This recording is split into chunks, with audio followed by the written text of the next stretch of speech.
Então, vamos dar abertura para os encontros deste segundo semestre de 2025. Nós, recordando, estamos estudando o Ser e Tempo, junto com as anotações que Heidegger fez em 1936, anotações a Ser e Tempo, que está em outro volume de suas obras. Nós, no semestre passado, estudamos toda uma gama de anotações feitas por Heidegger, anotações gerais sobre a obra de Ser e Tempo. E, no fim do semestre passado, a gente entrou na leitura de Ser e Tempo propriamente dita, no primeiro parágrafo. Então, nós estamos ainda no comentário do primeiro parágrafo de Ser e Tempo. Nós vamos, quando falo parágrafo, né, estou entendendo o parágrafo numerado em Ser e Tempo, porque Ser e Tempo é numerado por parágrafos, mas, digamos assim, nós vamos nos deter hoje num tema que envolve os primeiros dois parágrafos, em sentido usual, do primeiro parágrafo de Ser e Tempo. Então, eu vou compartilhar a tela com vocês.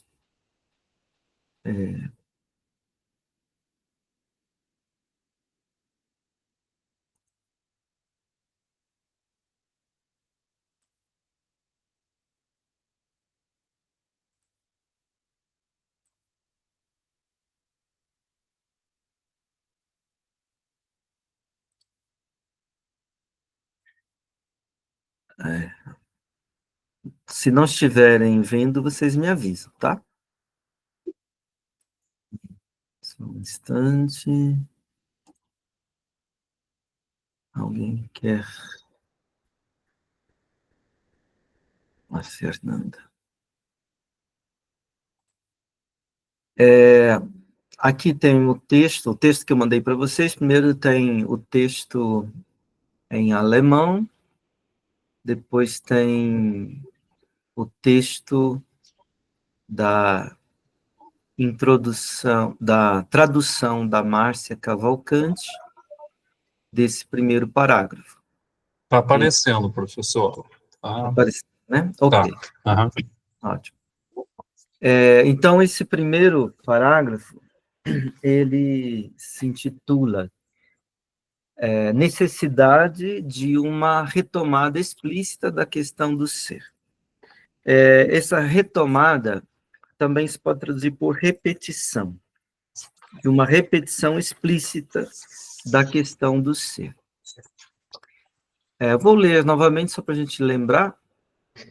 Embora nosso tempo se arrogue o progresso de afirmar novamente a metafísica, a questão aqui evocada caiu no esquecimento, isto é, a questão do ser.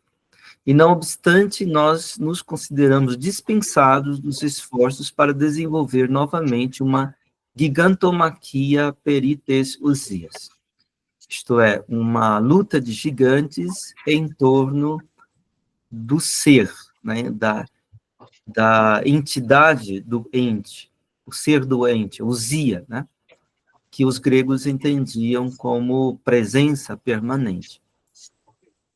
Também foi traduzido usia por essência ou substância, mas isso é uma outra história.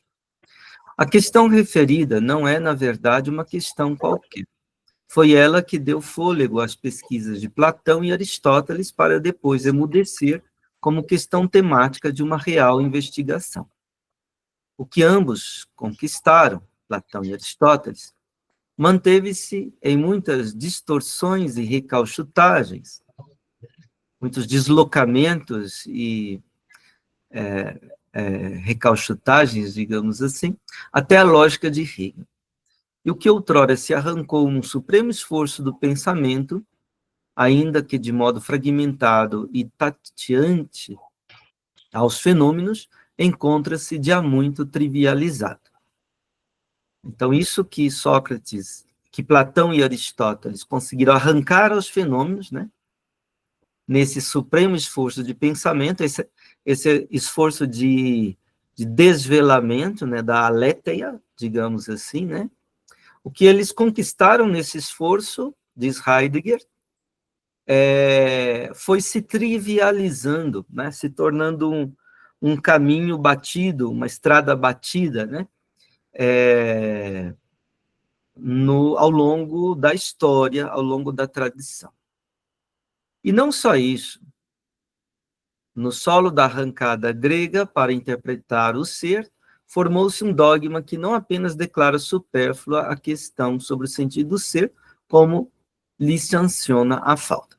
Bom, vou deixar esse segundo parágrafo para outro momento. Nós vamos agora para o comentário que Heidegger faz em 1936. O primeiro ponto desse comentário nós já estudamos no último encontro do semestre passado. Ele diz assim: a repetição da questão do ser, repetição como recordação pensante, pensamento criativo e imaginativo que a lembra, né? Repeti-la novamente em nossa execução-consumação. Requer ainda a justificativa de que essa repetição não pode ser mero decalque do mesmo. Em primeiro lugar, porque nunca podemos ser aqueles anteriores. Depois, porque carece de sermos outros. Finalmente, porque há muito entre nós. E ainda, repetir. A repetição é, portanto, transformação. O mesmo e, no entanto, não o mesmo. Segundo a intenção de ser e tempo, o outro é bem-sucedido. Primeiro, em dizer o que se entende por ser, usia. Segundo, como este dizer enquanto compreender é possível. Temporalidade e presença. Bom, vou tentar refrescar a nossa memória sobre esse ponto aqui. Aqui Heidegger foca na repetição. Palavra alemã, Wiederholung. Holen quer dizer buscar, ir buscar, digamos assim, recuperar, né? Retomar, tomar, né? de volta, né? Vida quer dizer de novo. Então, Wiederholung, que nós traduzimos normalmente por repetição, tem sim esse sentido de retomada, de ir tomar novamente algo. Né? Ir buscar novamente algo, recuperar algo. Né? Heidegger diz aqui, por isso em português, repetição, né? Petição é pedir, né? Pedir de novo, né?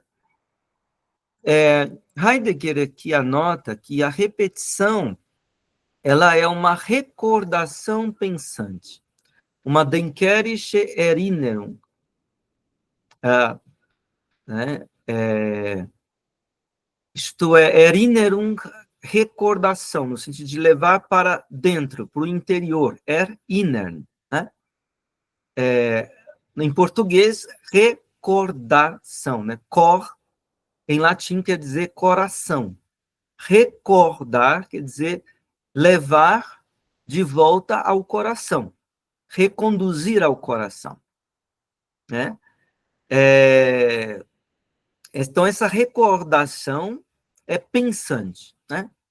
Através do pensamento, reconduzir ao coração do próprio ser humano, ao âmago, ao centro, não é? Do próprio ser humano. O coração como essa fonte, este centro e essa fonte de vida, de pulsação da vida do ser humano. Né? Então, a recordação tem esse caráter. Né? Então, essa repetição, ela se dá como um Andenken des Erdenken, um pensar criativo, imaginativo. Né? Erdenken quer dizer pensar, mas pensar no sentido de também criar, inventar, né? Imaginar alguma coisa nova. Né? Mas esse pensamento criativo que inventa, cria alguma coisa nova, ele se dá por meio de um Andenken. Andenken é o pensar enquanto memória, o pensar enquanto lembrar, né? Eu coloquei aí a lembrar, né, que eu acho mais expressivo, mais bonito, embora seja um modo de falar um pouco popular, né? Daqui das nossas terras, né? Pelo menos, por exemplo, minha mãe até hoje fala a lembrar, não fala lembrar, né? Mas esse A tem um sentido de abertura, de aproximação, né? De um lembrar que se dá nessa recordação, nesse movimento de levar para o coração. Então, essa repetição, ela é uma execução, uma consumação, um Vollzug, uma palavra forte do jovem Heidegger, da fenomenologia do jovem Heidegger. Vollzug quer dizer puxar alguma coisa até que essa coisa fique plena. Tá? Por isso eu traduzo também por consumação. Isto é, levar ao sumo, levar ao extremo. Né? Trazer até o fim a execução, a realização de alguma coisa. Né? Então, a repetição, ela é uma nossa execução e consumação. Heidegger grifa nossa, né? Quer dizer, nós precisamos estar envolvidos, engajados nessa repetição. Ela não é um mero decalque do mesmo. Tá? O repetir aqui não é meramente reproduzir ou mesmo numa igualdade, digamos assim, numa igualdade que não traz nada de novo, que é estéril, que é infecunda, né? Não se trata disso, da repetição. Né? A repetição implica o mesmo e o outro. Né? Então, por um lado, é uma retomada do mesmo, mas é uma retomada do mesmo em outro modo, em outra realização. Né? O mero decalque, a igualdade estéril, né, digamos assim, ela é, na verdade, não só improdutiva, mas também impossível, na verdade, porque ele diz, nós não podemos ser os anteriores, né? Os antigos, os primordiais, os primevos, os primeiros desta história do ser, que são os gregos. Né?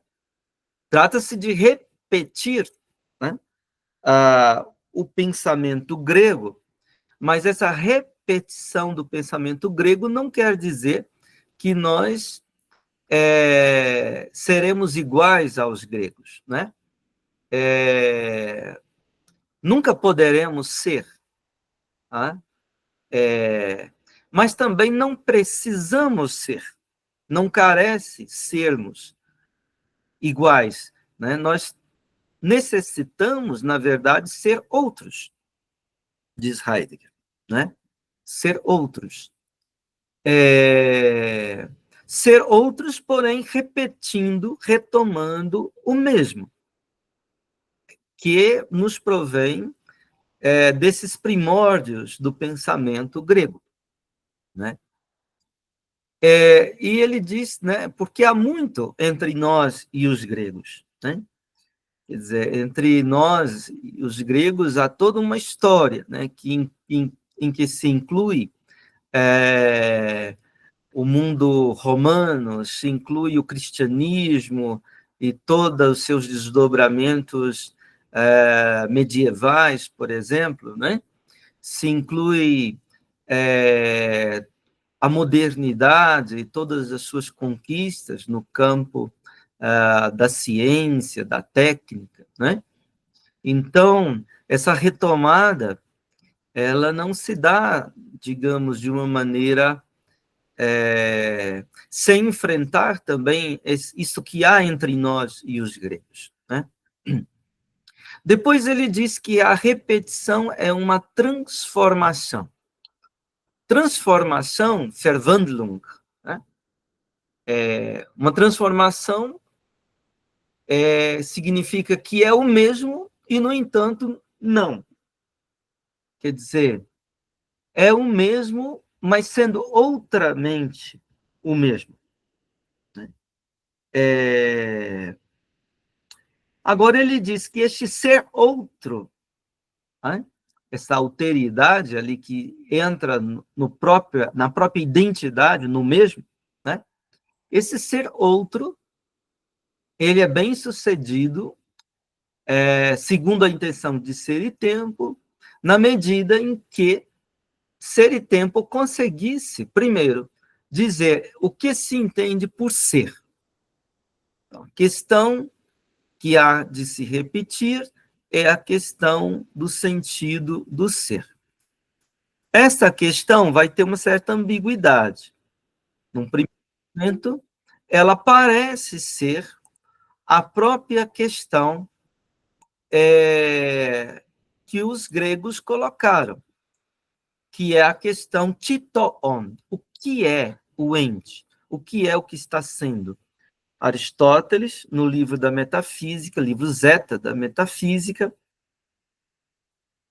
diz que o que tanto outrora, nos primórdios, quanto agora, no seu tempo, quanto sempre, em qualquer hora, né, a filosofia investiga é a questão titoon. O que é isto que está sendo? E aí Aristóteles acrescenta isto é. O que é a ousia? Tis re ousia. O que é a ousia? O que é a entidade do ente? O que é a realidade do real? Poderíamos traduzir em outras palavras, né? Então, à primeira vista, tratava-se, em Ser e Tempo, de retomar essa questão que Heidegger vai chamar de Leitfrage, de questão condutora, tá? Da história da filosofia, que a história da filosofia é o desdobramento desta questão, né? E que perguntar pelo sentido do ser significaria, né, nessa primeira intenção de Ser e Tempo,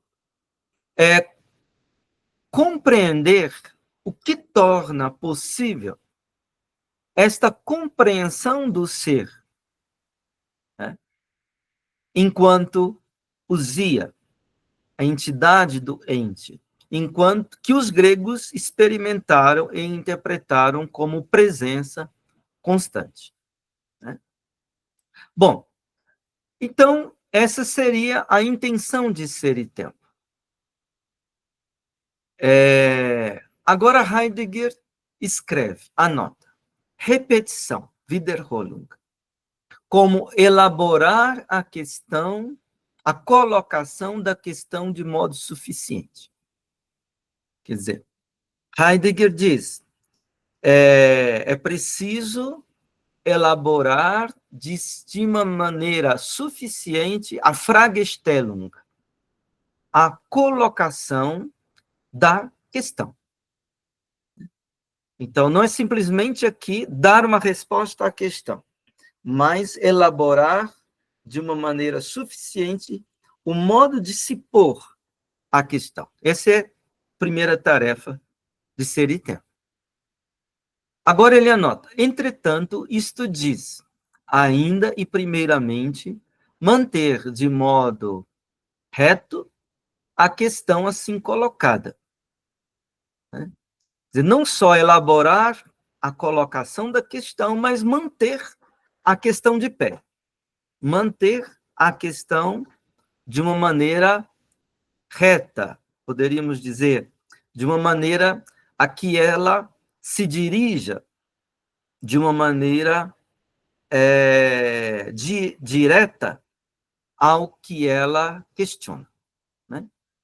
Agora, Heidegger diz, esse manter a questão assim envolve colocar a questão do sentido do ser a partir da compreensão do ser. Então, ao perguntar pelo sentido do ser, sentido quer dizer o fundamento, a fonte e o horizonte da compreensão de alguma coisa. Perguntar pelo sentido do ser significa perguntar pelo fundamento e, ao mesmo tempo, pelo horizonte da compreensão do ser. Então, o ponto de partida de ser e tempo não é o ser propriamente dito, mas a nossa compreensão do ser. Compreensão do ser que Heidegger observa em ser e tempo, ela é de início vaga, indeterminada. A compreensão mediana e cotidiana que nós temos do ser, né? Heidegger, no Ser e Tempo, vai mostrar que nosso comportamento todo em relação ao que é, ao ente, ao real, é ditado pela nossa compreensão do ser. Porém, esta compreensão do ser, ela costuma ser, na nossa cotidianidade, ela costuma ser vaga, indeterminada, né? Bom, então, tratava-se de passar de uma compreensão vaga e indeterminada para uma compreensão mais nítida e determinada, né? No entanto, em Ser e Tempo, a compreensão do ser, ela é, digamos assim, a base, quase que o trampolim, poderíamos dizer, a partir do qual o questionamento pelo sentido do ser é arremessado, digamos assim, né? É um trampolim. Aí ele diz, e esse é o erro.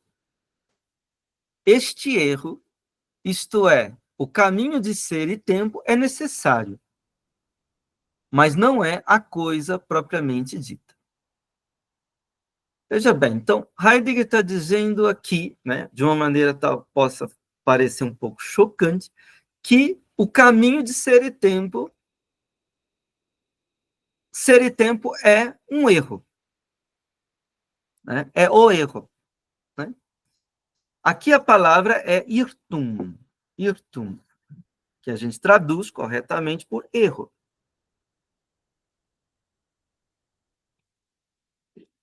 Mas atenção, dizer que é erro não quer dizer que é falso, tá?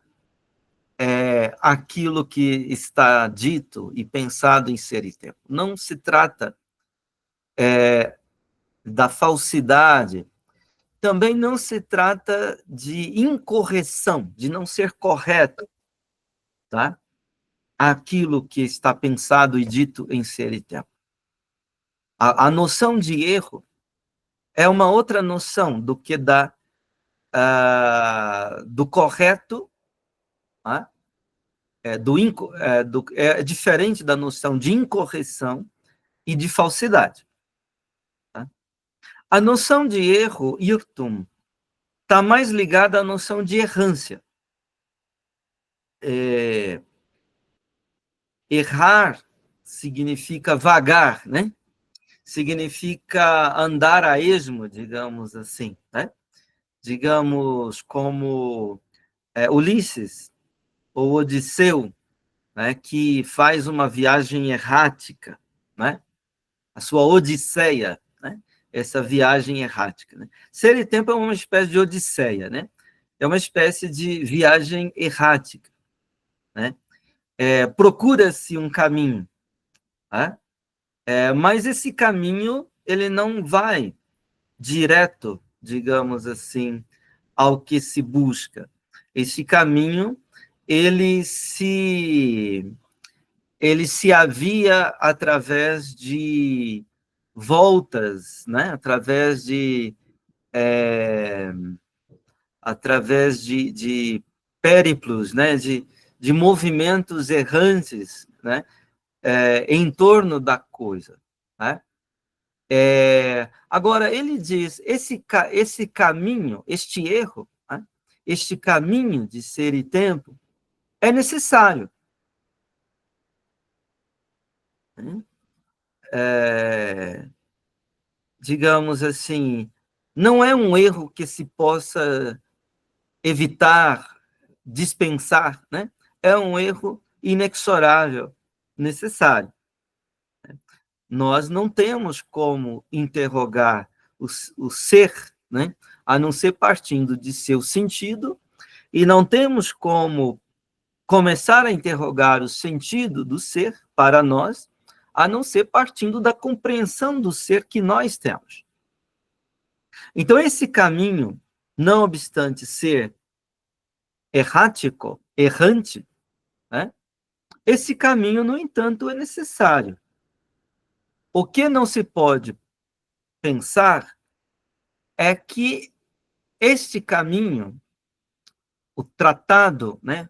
O tratamento do ser, desde o sentido do ser, a compreensão do ser que nós temos de início, e na maior parte das vezes, que ele seja a coisa propriamente dita de ser e tempo.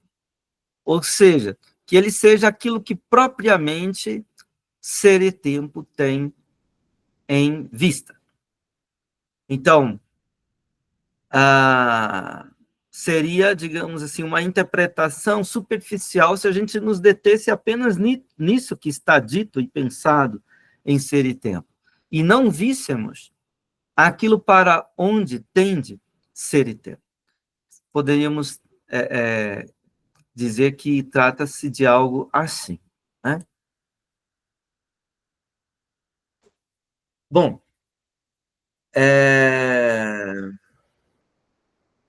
a gente poderia conversar um pouquinho sobre isso, antes de dar um passo à frente. Alguém tem alguma questão ou comentário?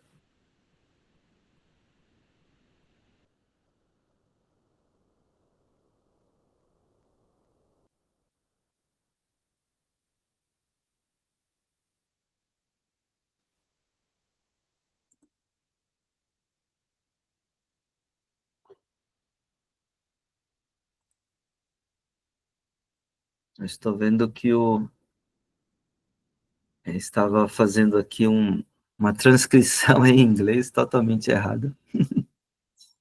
O, o Google.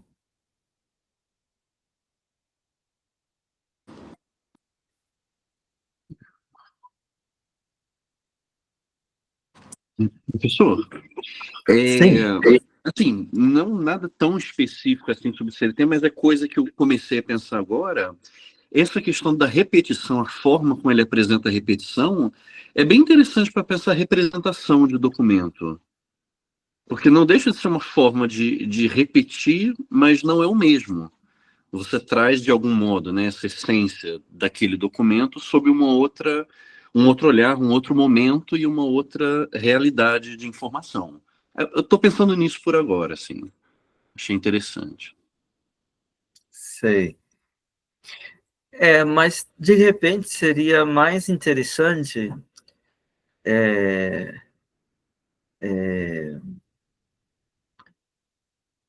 em captar, digamos assim, a repetição não como a apresentação, digamos assim,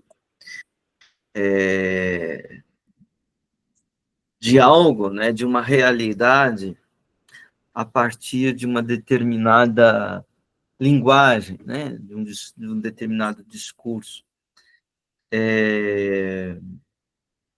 Claro que isso que você disse é correto, né? Mas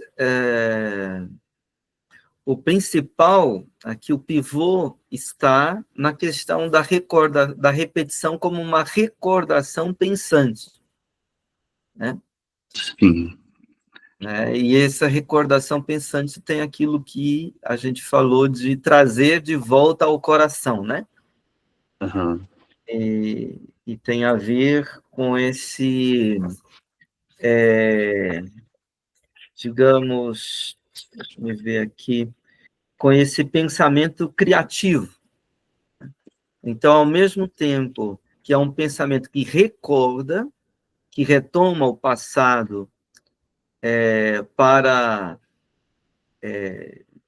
se relacionar com o coração, digamos, da própria vida de quem está recordando, mas, ao mesmo tempo, se volta para o futuro. É uma retomada em vista de uma recriação, né? Talvez, por exemplo, eu acho que nesse sentido, quando um povo guarda, por exemplo, seus monumentos, ou quando um povo guarda seus documentos, né, digamos assim, que tem um sentido de memória, né? Uhum. Memória histórica, memória existencial, histórica, talvez se aproxima mais disso que a gente estava falando, né? Sim. Sim.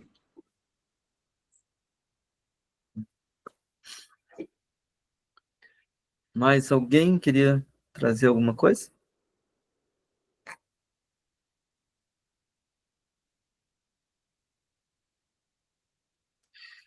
Se não, vamos dar continuidade, então, às anotações do Heidegger. Vou compartilhar de novo.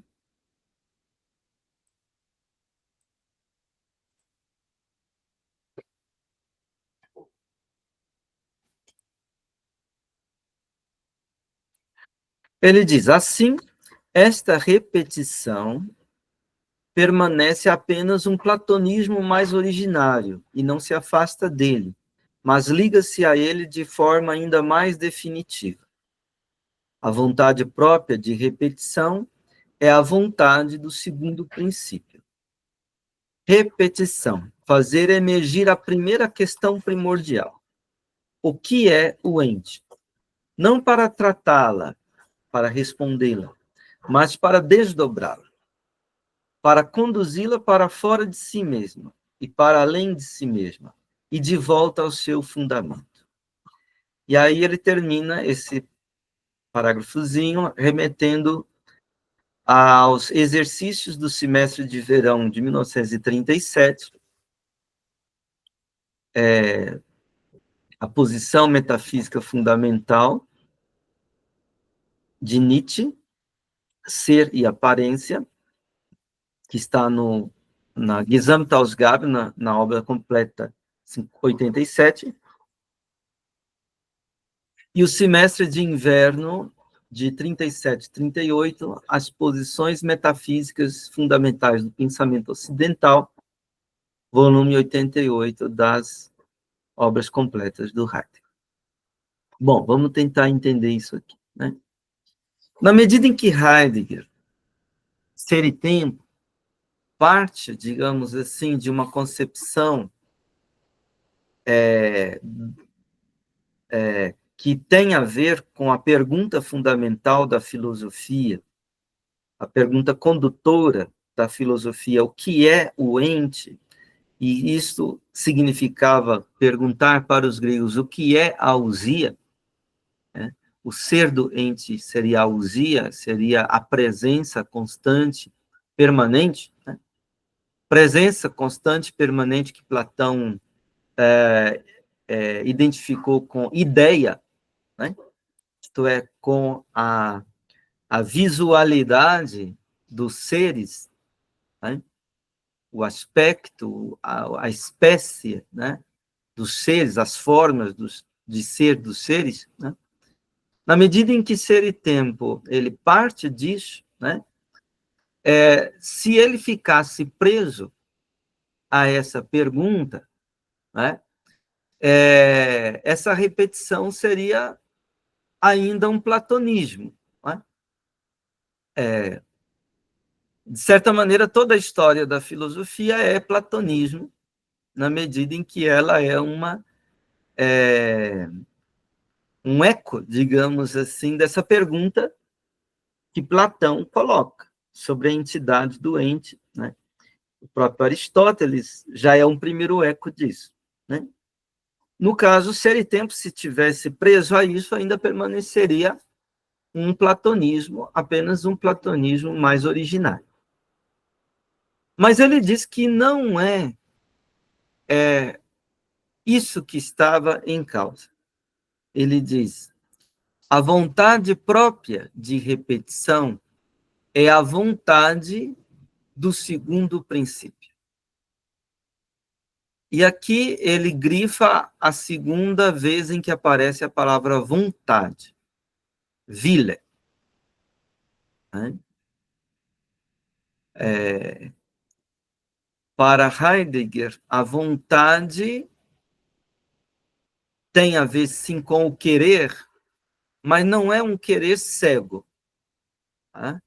É um querer que tem uma evidência.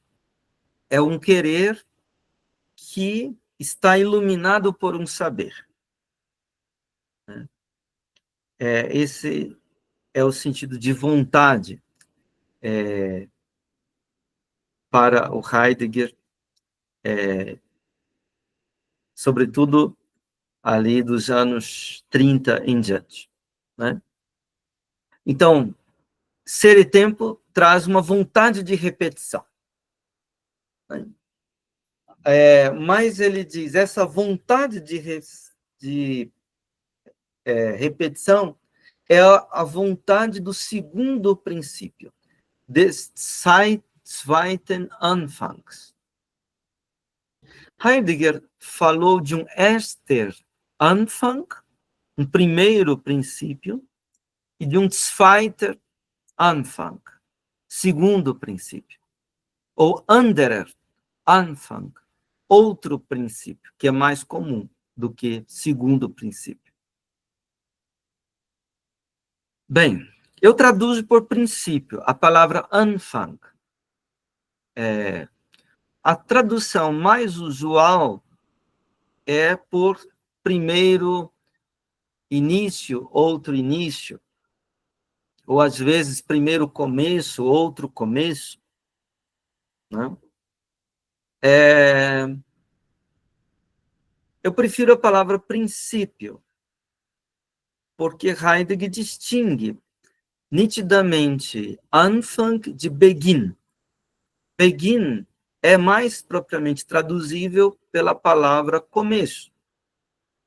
Né? Ou início. Na língua portuguesa, a palavra, temos no latim, na origem da palavra início, a palavra initium, que quer dizer ir para dentro, né, de alguma coisa. E começo, cominciare em italiano, né, significa co-iniciar. Né? Então, começo e início são praticamente sinônimos. Né? Mas, digamos assim, há uma diferença entre princípio e começo. Um dos sentidos do princípio tem a ver com o começo. O princípio como a saída, né? A partida de um início, de um começo. Ou o princípio, melhor dizendo, como aquilo que deixa e faz começar alguma coisa. Né? Mas no entendimento do Heidegger, o princípio, ele é não só aquilo que deixa e faz começar. O princípio é aquilo que rege, que governa, aquilo que começou em seu deslanche, em seu devir. Né? Nesse sentido, a palavra grega arché, né? Arquém, o verbo, quer dizer governar. Arché, princípio, não é só aquilo que deixa e faz começar, que dá a partida, a arrancada, a saída para um processo, para um devir, né? Mas o princípio é também aquilo que rege, governa, conduz o devir disso que começou. E não somente isso, sobretudo o princípio é aquilo que leva à consumação, aquilo que começou e que veio a ser, que deveio, né? Então, baseado nisso, minha convicção é que traduzir Anfang por começo ou início, como é costumeiro na tradução de Heidegger para as nossas línguas latinas, me parece impróprio, né? O que o Heidegger está chamando de segundo princípio? O primeiro princípio é toda a história do pensamento, da filosofia, que Heidegger também intitula de metafísica.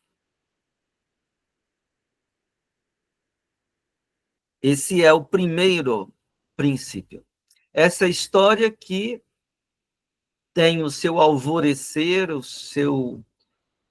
seus primórdios, né? Ali no pensamento de Heráclito, Anaximandro, Parmênides, mas que amanhece, de fato, digamos assim, com o pensamento de Platão.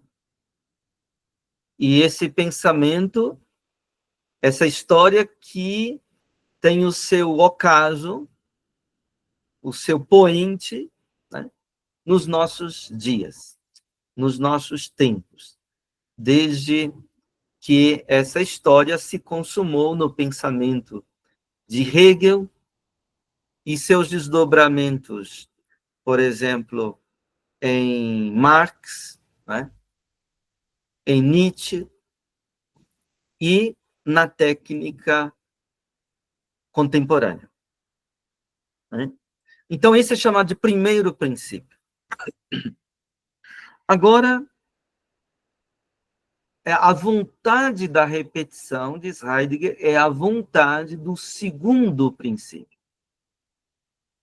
Quer dizer, é a vontade não de um recomeço dentro desta história, mas é a vontade de uma outra história. Né? Digamos assim, é a vontade de um outro dia histórico. Né? Um dia histórico que seja outro do que esse dia de 2.500 anos que marca a história ocidental. Né? Daí ele diz, Wiederholung, repetição, fazer emergir a primeira questão primordial. Ora, se é uma repetição, precisa retomar o mesmo. O mesmo que? Essa questão condutora primordial.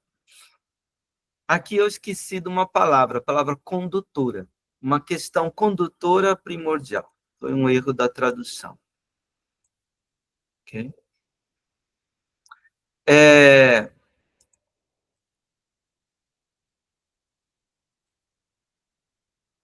Então, a questão condutora primordial é titoon em grego, né? Nas palavras de Aristóteles. O que é, o que está sendo, o que é o ente?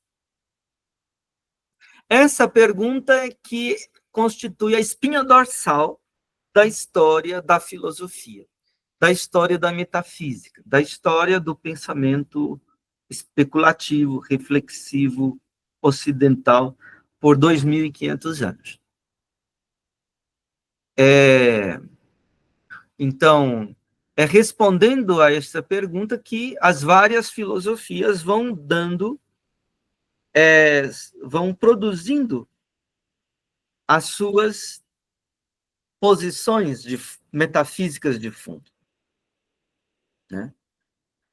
Então, que o ente, ou a entidade do ente, significa ideia, diz Platão. Significa energia, né?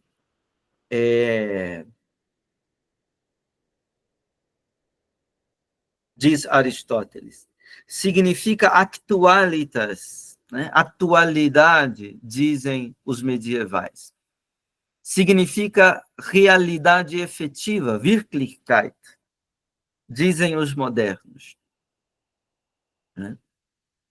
E que essa realidade é o devir do pensar, né? O devir da ideia, dirá o Hegel, talvez, né? O que essa realidade é a história em sua dinâmica dialética, né? Interpretada a partir das relações de produção, né? E das lutas de classes, dirá Marx, né? O que essa realidade é vontade para o poder, né? Dirá Nietzsche. Entendeu? Então, esta pergunta, ela é a espinha dorsal do pensamento ocidental, né? Agora, para Heidegger, trata-se não de simplesmente responder esta pergunta, como fizeram as demais filosofias. Trata-se de desdobrar esta pergunta, de tratá-la, de colocá-la de volta, tratá-la de modo a desdobrá-la. O verbo aqui usado por Heidegger é entfalten, né? Ele usa o verbo behandeln, que é tratar, né? Beantworten, responder, e o verbo entfalten, desdobrar. Então, não se trata de tratar ou responder à pergunta o que é o ser, no sentido da entidade do ente, a realidade do real, mas se trata de desdobrar. A pergunta está dobrada. É preciso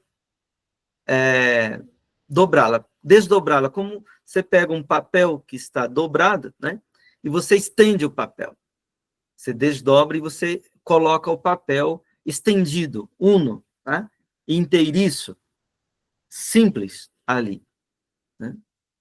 Mas esse desdobramento, diz Heidegger, significa conduzir a pergunta para fora dela mesma e para além dela mesma,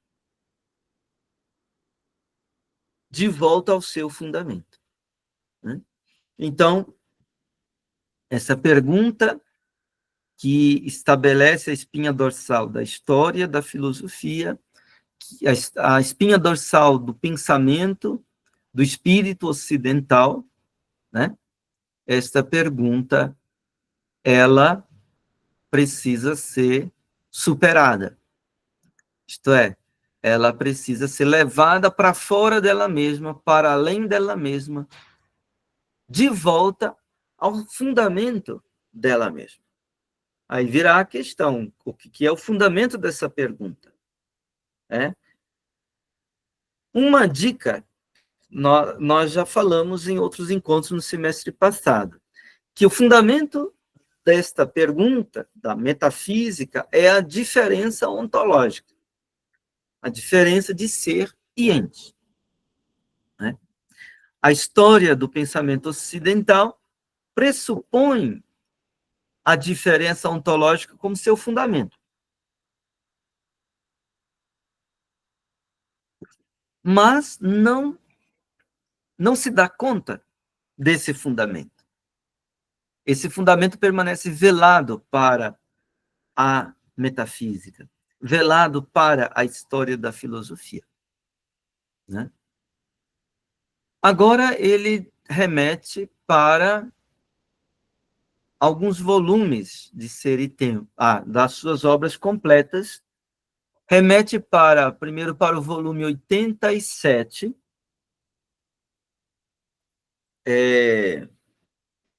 o volume 87 se chama Nietzsche, Seminários de 1937 e 1944.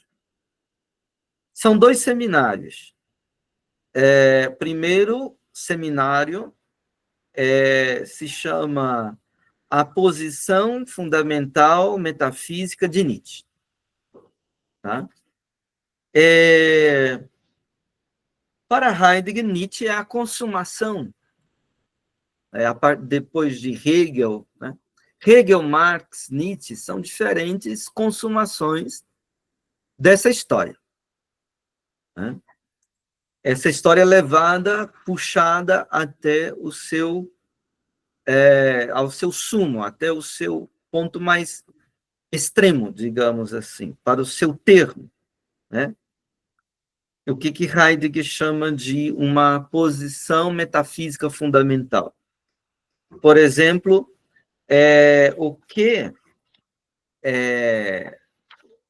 o pensamento metafísico entende pelo ente, pela verdade e a essência da verdade, pelo modo como o homem compreende o ser do ente, como ele compreende e se relaciona com a essência da verdade, e assim por diante. Isso constitui a posição metafísica de fundo, né? Então, nesse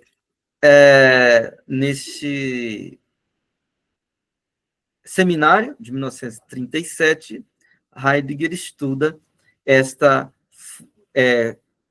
posição metafísica fundamental de Nietzsche, que ele traduz em 2 palavras, entre parênteses, Sein und Schein, ser e aparecer. Né? O pensamento do Heidegger, do Nietzsche, teria a ver com essa questão do ser e do aparecer. Né? O ser, né, é muito comum na história da metafísica que o ser foi diferenciado do aparecer. O aparecer foi entendido como mera aparência e também como aquilo que engana, né? Então, o ser ficou como aquilo que não aparece, né? Mas, no pensamento do Nietzsche, a posição é outra, né? Ser enquanto aparecer originário. O outro volume que está referenciado por Heidegger aqui é o volume 88, o seguinte a esse que falamos. O volume 88 se chama Posições Metafísicas de Fundo, Fundamentais, do Pensamento Ocidental. E depois tem um outro seminário chamado Exercícios no Pensamento Filosófico. Posições Metafísicas de Fundo do Pensamento Ocidental são de 37 e 38. Então, o seminário sobre Nietzsche, a posição metafísica de fundo de Nietzsche, de 37. O seminário sobre essas posições fundamentais metafísicas do pensamento ocidental, de 37 e 38, dão prosseguimento ao que foi começado no seminário sobre Nietzsche, né? Então, nesse seminário, Heidegger, ele diz, né, do desdobramento a estrutura desdobrada da questão condutora, Leitfrage. Aqui ele está falando da Leitfrage, né? Da questão condutora Titoon, o que é o ente, que é o ser do ente, né? Então, esse desdobramento, ele vai tratar dele nesse volume 88. né? Ele expõe sobre essa pergunta, Tito on, né, como a pergunta condutora, né? Depois, ele vai falar de outras perguntas que ele vai chamar, vai chamar de perguntas principais, né? Depois ele vai meditar sobre a superação dessa pergunta condutora, dessa questão condutora, que ela vai conduzir para a aletheia, né? A verdade tal como ela foi pensada pelos primeiros pensadores. Depois Heidegger trata da posição metafísica de fundo de Platão. Depois ele trata da passagem da metafísica grega para a modernidade, e essa passagem aparece como cristianismo, né? Ele vai falar da metafísica romana cristã, que seria a metafísica medieval, né? Depois ele fala da posição metafísica de fundo de Descartes, de Leibniz, de Kant e do idealismo alemão, culminando com uma exposição sobre Schelling, a filosofia negativa e positiva de Schelling. Então, estes indicações que Heidegger coloca aqui, entre parênteses, né, acrescidas depois das anotações de 36, elas são importantes para a gente entender o percurso que o Heidegger fez e também que a gente pode fazer, digamos assim, tentando entender esta mudança, essa transformação, esta passagem do primeiro princípio para o outro princípio, do pensar.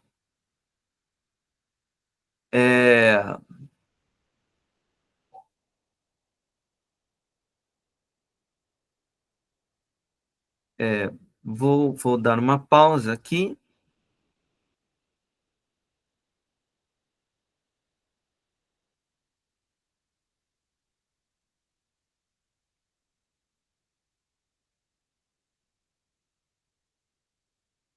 Alguma questão, comentário?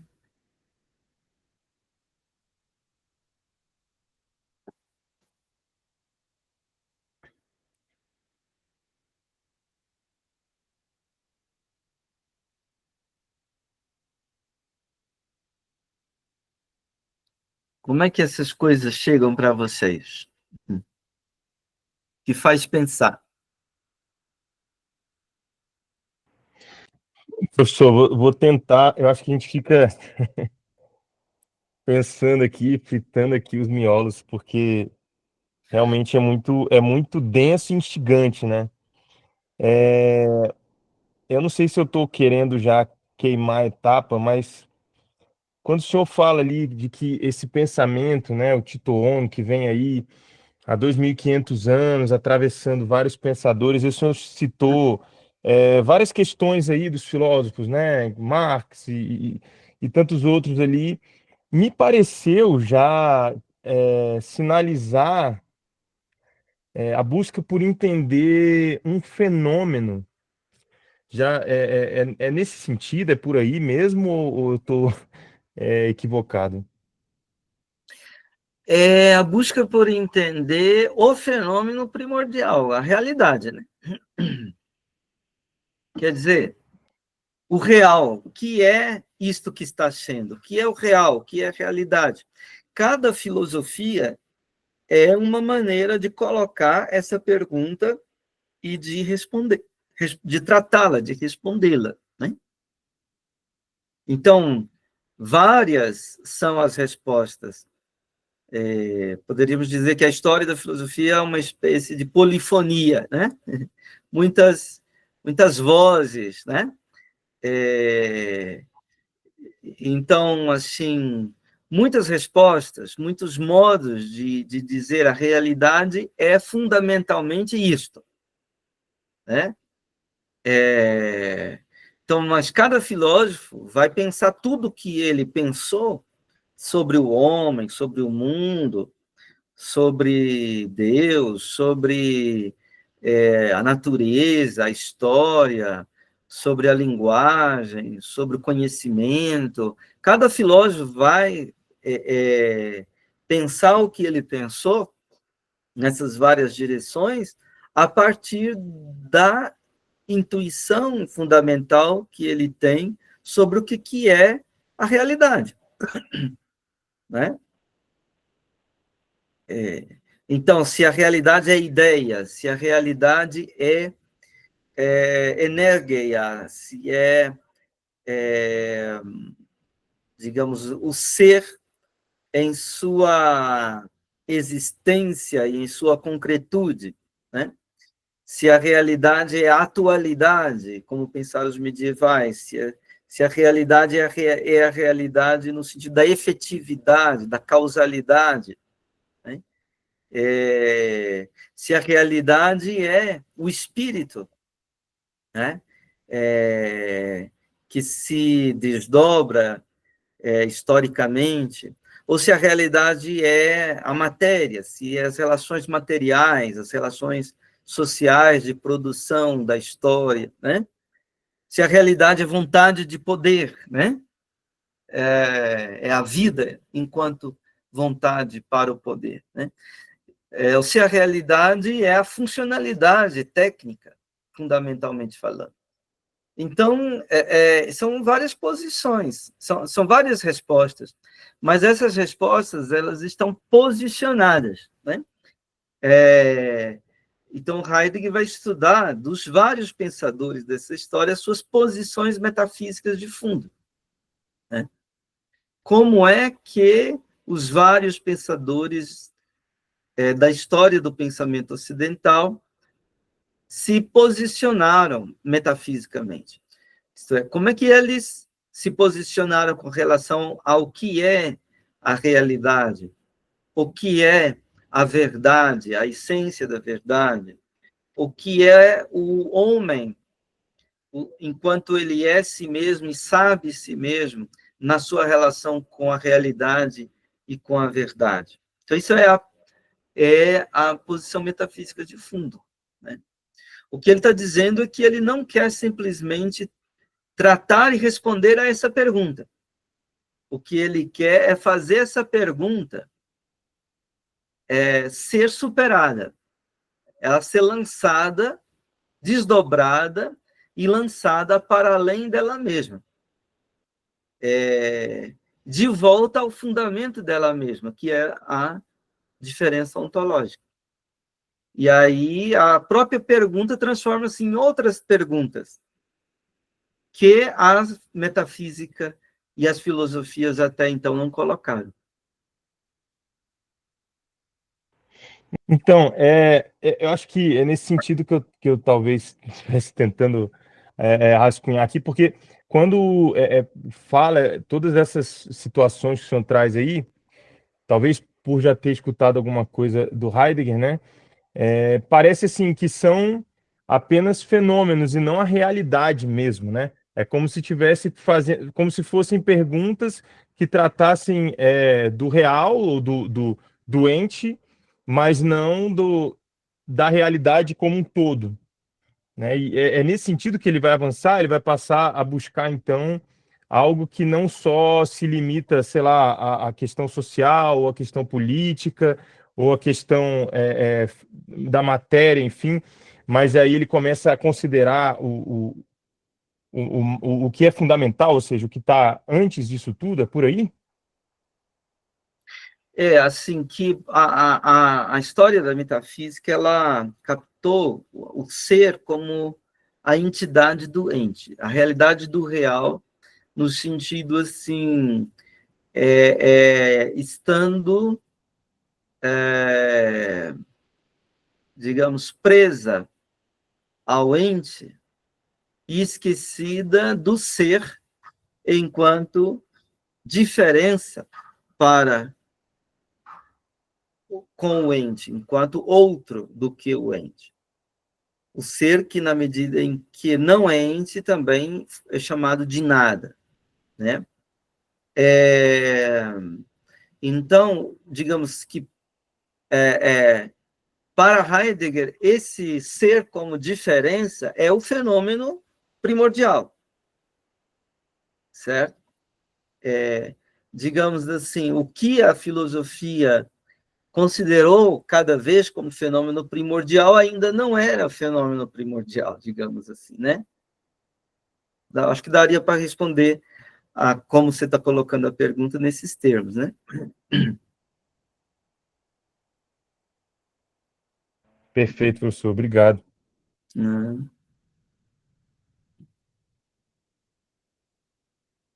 Mais alguma questão, comentário?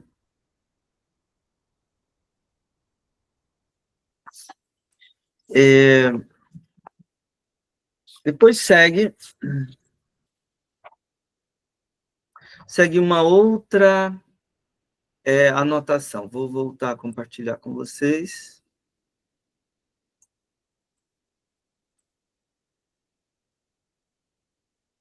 Ele diz: isto significa o princípio no todo, a filosofia grega como um todo, e precisamente na história da nossa existência, deve ser superada através da repetição. Agora ele remete para outros volumes da sua obra completa. Conferir o princípio da filosofia ocidental, Anaximandro e Parmênides, semestre de verão de 1932, está no volume 35 das obras completas. E semestre de verão de 1935, Introdução à Metafísica, que está no volume 40 das obras completas, etc. Sua implantação no que fica preso para no primeiro princípio, e vem a desmoronar-se, colapsa, e a ser mal interpretado, é desfigurado. 2 pontos, aletheia. Bom, o que ele está falando, né? O princípio no todo se identifica com a filosofia grega como um todo, né? E, precisamente, com a vigência da filosofia grega como um todo na história da nossa existência, aqui, nossa existência, e a história da nossa existência. Ele está pensando a história do pensamento ocidental, okay? Que a filosofia grega, como um todo, precisa ser superada. Precisa ser superada através da repetição. Aqui o verbo überwinden, né? Que é Überwindung der Philosophie, superação da metafísica, melhor dizendo, né? Überwindung der Metaphysik. É uma expressão que se retoma muito na obra do Heidegger Maduro, né? A superação da metafísica. Überwinden winden quer dizer virar, né? Über, sobre e de passagem. Então, é uma virada que passa e ultrapassa. Aqui, no caso, se trata de passar e ultrapassar a filosofia grega como um todo, e isso quer dizer todo o pensamento ocidental, que é como que um eco, uma repercussão dessa filosofia grega como um todo, né? Aí ele remete para esses volumes. O volume 35, que se chama O Princípio da Filosofia Ocidental, interpretação de Anaximandro e Parmênides. Quando Heidegger interpreta esse princípio da filosofia ocidental, ele já está de olho na superação deste princípio para o outro princípio do pensamento, que ele vislumbra como uma necessidade do futuro no nosso presente. Então, lá ele trabalha a interpretação de Anaximandro e de Parmênides nessa perspectiva. O outro volume é a Introdução à Metafísica, de 1935. É um texto bastante conhecido, em muitos pontos polêmicos, né? E trata da questão fundamental da metafísica. Então, se antes ele estava falando da questão condutora da metafísica, titoon, o que é o ente, a pergunta fundamental da metafísica é por que há simplesmente o ente e não antes o nada? Então, esta pergunta fundamental da metafísica, ele coloca nesse curso de 1935. Né? Nesse curso, ele vai trabalhar a gramática e a etimologia da palavra ser. Ele vai expor sobre a pergunta pela essência do ser, né? Tal como ela foi entendida no pensamento metafísico. E ele vai tratar também da restrição que o ser sofreu na história do pensamento ocidental, na história da filosofia ou metafísica. E aí ele põe 4 diferenciações que marcam o ser nesta restrição. Primeiro, ser e devir, ser e vir a ser. Segundo, ser e aparecer. Terceiro, ser e pensar. Quarto, ser e dever ser. Então, a tese de Heidegger que o ser, quando ele foi contraposto, ora ao devir, ao vir a ser, ora ao aparecer, a aparência, ora ao pensar, ora ao dever ser, quando o ser é contraposto a esses outros, ele então é rebaixado e ele é restringido, digamos assim, né? Que é um problema da metafísica, né? Então, sobretudo, desses 4, ser e pensar é aquilo que oferece o que há de mais decisivo para a história do pensamento ocidental, para a história da metafísica. Isso está no volume 40, que é sobre a introdução à metafísica, né? Então,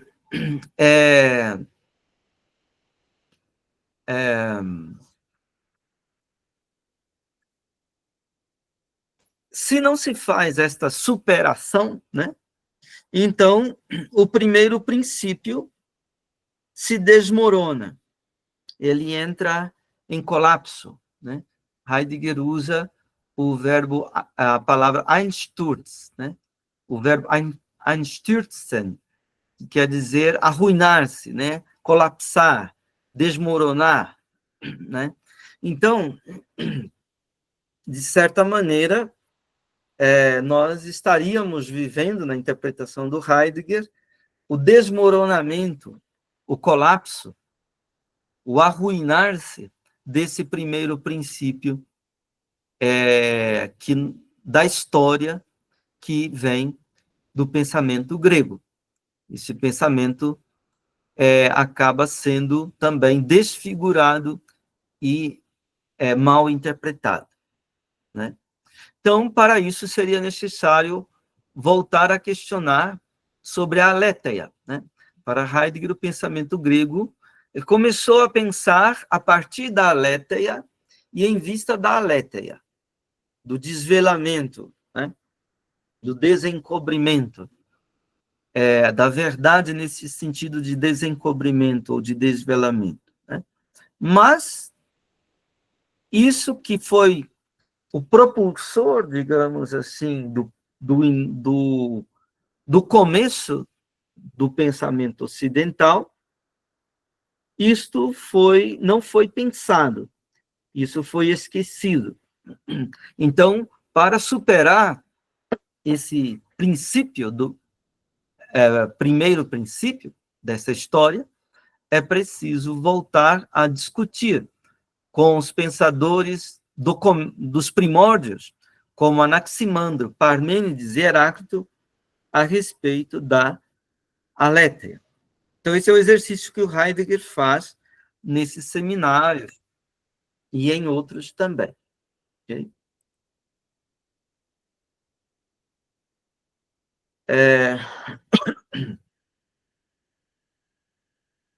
A parte final dessas anotações vamos deixar para a próxima vez, porque eles já falam de outro tema que está no parágrafo 1, que é o fato, o ser como sendo o mais evidente, etc. Né?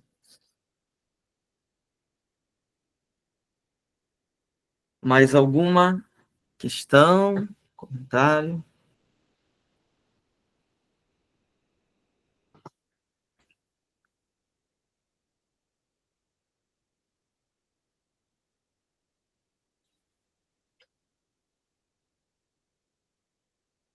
Então, a Heidegger tem em mente uma história, né? Quer dizer, esse pensamento está procurando abrir uma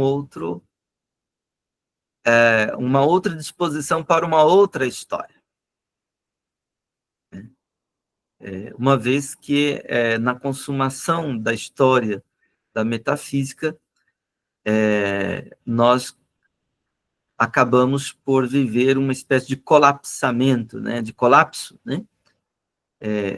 Disso que sustentou a história ocidental por cerca de 2 milênios e meio, né? Então, é só isso que está em questão, não é? Quando a gente pensa isso de uma maneira, digamos, mais concreta, né? A partir da experiência histórica que nós estamos tendo agora, essas coisas adquirem uma gravidade muito maior, né? Não se trata simplesmente de uma proposta de uma interpretação filosófica nova, né? De um novo sistema de filosofia, de uma nova filosofia, né? Não se trata disso, né? Nesse sentido, Heidegger não tem filosofia nenhuma, Heidegger não propõe filosofia nenhuma, né? Ele propõe uma transformação da filosofia que se abra para um outro pensar, desse outro princípio, dessa outra história que ele percebe que parece ser um apelo do futuro no nosso presente.